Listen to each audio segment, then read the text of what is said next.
एक शहर जो पूरे हिंदुस्तान को कपड़े पहनाता है, पर लोग यहाँ सड़कों से मर रहे हैं। ये शहर पूरे इंडिया को चलाता है, पर लोग घर लौटेंगे या नहीं, कोई गारंटी नहीं। The city that runs India is dying. मैं वहाब शेख आज आवाज उठाने आया हूँ, अपने लिए नहीं, अपनों के लिए। इंडिया की इकोनॉमी चलाने में कुछ शहर साइलेंटली अपना सब कुछ दे रहे हैं, और उनमें से सबसे बड़ा नाम भिवंडी। ये शहर करोड़ में प्रोडक्शन करता है। एक तरफ ये है और दूसरी तरफ लोग सड़कों पे मर रहे हैं। Bhiwandi, India's powerloom capital. Bhiwandi is known for its bustling powerloom fabric manufacturing industry, and almost the entire local economy depends on textile production through powerloom. एक रिपोर्ट के मुताबिक अगर पूरे इंस्टॉल्ड लूम का मैक्सिमम यूटिलाइजेशन हो तो Bhiwandi 10,000 million metre per year fabric बना सकता है। 10,000 मिलियन मतलब का क्या? 625 करोड़ शर्ट और लगभग 770 करोड़ पैंट्स। मतलब जो शहर इंडिया को कई बार कपड़े पहना सकता है, हिंदुस्तान उसको क्या दे रहा है? If Bhiwandi stops for one day, the entire textile market across India will collapse.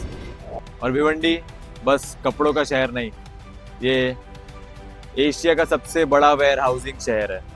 Bhiwandi is considered as the largest warehousing hubs in India, जहां अमेजॉन, फ्लिपकार्ट, मिंत्रा, रिलायंस, डीमार्ट, फेडेक्स, डिलीवरी जैसे जायंट्स हब्स यहाँ लगे हुए हैं। थाउजेंड्स ऑफ ट्रक्स रोज यहाँ loading और unloading करते हैं। और रोजगार के मामले में देखा जाए तो लगभग powerloom sector, warehousing sector और लॉजिस्टिक मिला के लाखों और करोड़ों लोगों को डायरेक्टली या इनडायरेक्टली एम्प्लॉयमेंट मिल रहा है।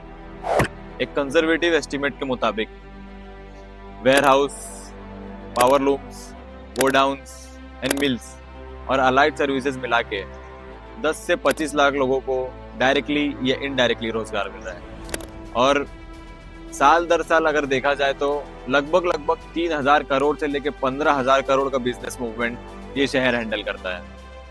और फिर भी ये शहर को एक बेसिक सड़क, ड्रेनेज और सेफ्टी से क्यों गुजरना पड़ रहा है? भिवंडी के दो चेहरे हैं। एक तरफ इंडिया का इंडस्ट्रियल हार्टबीट और दूसरी तरफ broken roads, deaths, pollution, exploitation और फियर। भिवंडी बन सकता है इंडिया का एक दुबई स्टाइल प्रीमियम सिटी, एक वेयर हाउसिंग सिटी, पर आज ये जिंदा रहने की जंग लड़ रहा है। सोच के देखो, जो शहर अपने देश को इतना कुछ दे रहा है, जो अपने शहर के इकोनॉमी का बैकबोन है, जो millions of crore of business हर साल ओवरटर्न कर रहा है, वो इतना इग्नोर कैसे हो सकता है? ये समझने के लिए हमें वक्त में पीछे जाना होगा।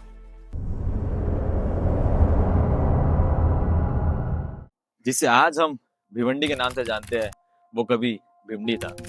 लोकल न्यूज और भिवंडी महानगर म्युनिसिपल कॉर्पोरेशन के मुताबिक Bhiwandi, known as City of Weavers, originated as Bhiwandi during king Bhimdev era.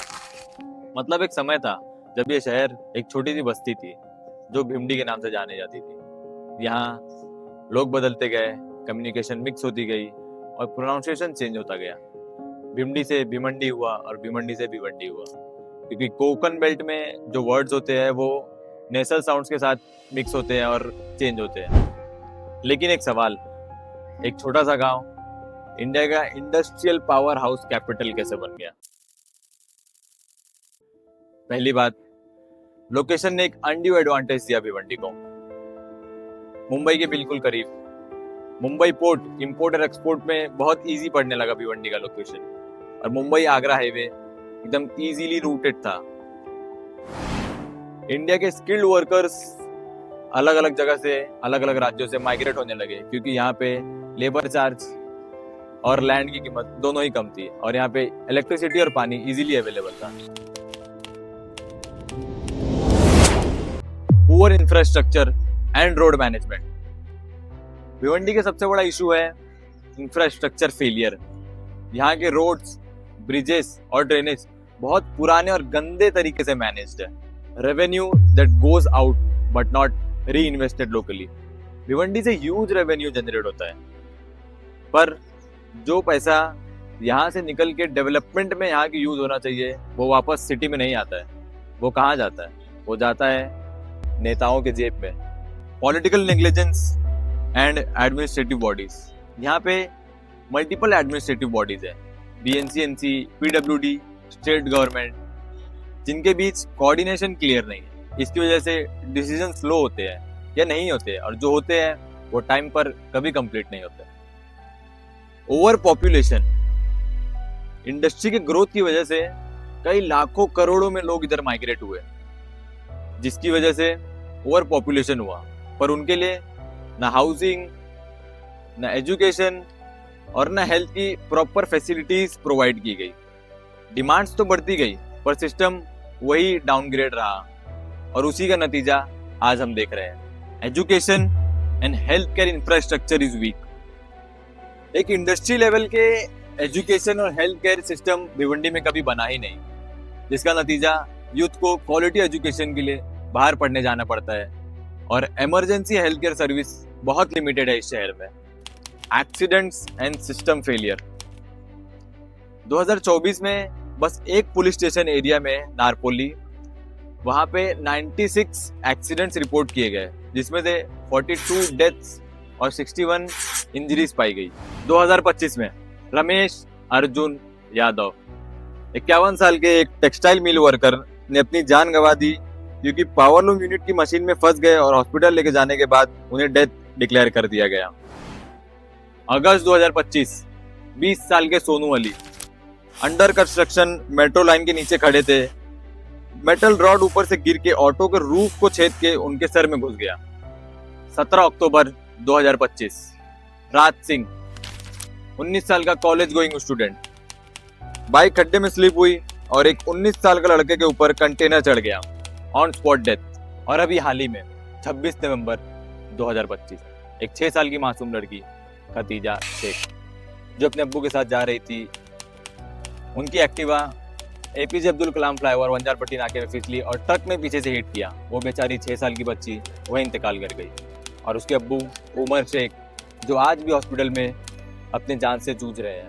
अध्यक्ष महोदय, मेरे यहाँ पे हर 2 हफ्ते में एक जान जा रही है। 5 साल की बच्ची खदीजा, हमारे डॉक्टर उमर की बेटी थी, उनकी डेथ हो गई। राज सिंह करके लड़के की डेथ हो गई। ऑटो के लिए कितनी जान जाएगी? अध्यक्ष महोदय, आपके माध्यम से मैं सरकार से कहूंगा कि अगर आप डेवलपमेंट कर रहे हो तो सबसे पहले जो जिसका स्ट्रक्चर है उसको कॉम्पनसेशन मिलना चाहिए। उसके बाद ये धोरण इसी सभागृह में अनाउंस होना चाहिए, मुंबई के स्तर पे होना चाहिए, और निष्कासन करने के बाद हमारे रोड कब बनेंगे ये सरकार ने खुलासा करना चाहिए। अध्यक्ष महोदय, आप निष्कासन तो कर रहे हो, आज ऐसा लग रहा है कि पूरे शहर के अंदर एक डेब्रिस पड़ा हुआ। ये कुछ रिसेंट कंफर्म केसेस है जो पुलिस और मीडिया ने रिपोर्ट किया है, लेकिन असली नंबर इनसे कई ज्यादा है, क्योंकि हर इंसिडेंट रिपोर्ट नहीं होता।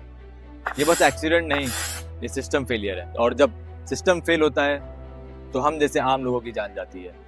पर सवाल ये है कि सिस्टम फेल क्यों होता है?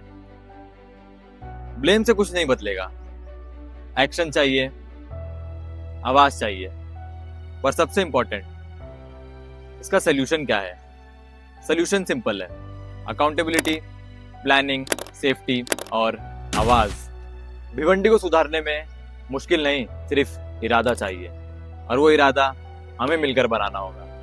जो शहर हिंदुस्तान को पहनाता है, अब वक्त है हिंदुस्तान उस शहर को संभाले।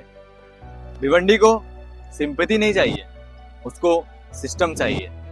भिवंडी को फेक प्रोमिसेस नहीं चाहिए, फुल प्रूफ प्लानिंग चाहिए। और भिवंडी को ब्लेम नहीं चाहिए, रिस्पॉन्सिबिलिटी चाहिए।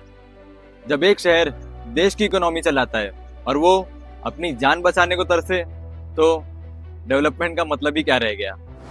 चेंज तब आएगा जब आवाज उठेगी, जब हम लोग चुप रहना बंद करेंगे, जब हम लोग मिलकर डिमांड करेंगे, not charity but it's our right. Bhiwandi को बेहतर बनाना इम्पॉसिबल नहीं, पॉसिबल है, पर शुरुआत हमसे होगी। सवालों से, प्रेशर से और अवेयरनेस से। सवालों से शुरुआत होगी, प्रेशर से बदलाव आएगा, और अवेयरनेस से ये हमारा शहर बदलेगा। क्योंकि चुप रहना इन एक्सीडेंट से भी कई ज्यादा डेंजरस है। Share this video not for views but for voice, raise awareness, demand change. मैं सिर्फ एक सवाल लेकर उठा हूं, अगर नहीं अब तो कब? अगर नहीं हम तो कौन? This is not the end, this is just the beginning. You matter, your voice matter. शुरुआत यहीं से होगी। आवाज उठाओ भिवंडी के लिए, हिंदुस्तान के लिए। आज से एक नई शुरुआत होगी जिसमें हम खड़े होंगे अपने हक के लिए। जय हिंद, जय भारत, जय महाराष्ट्र।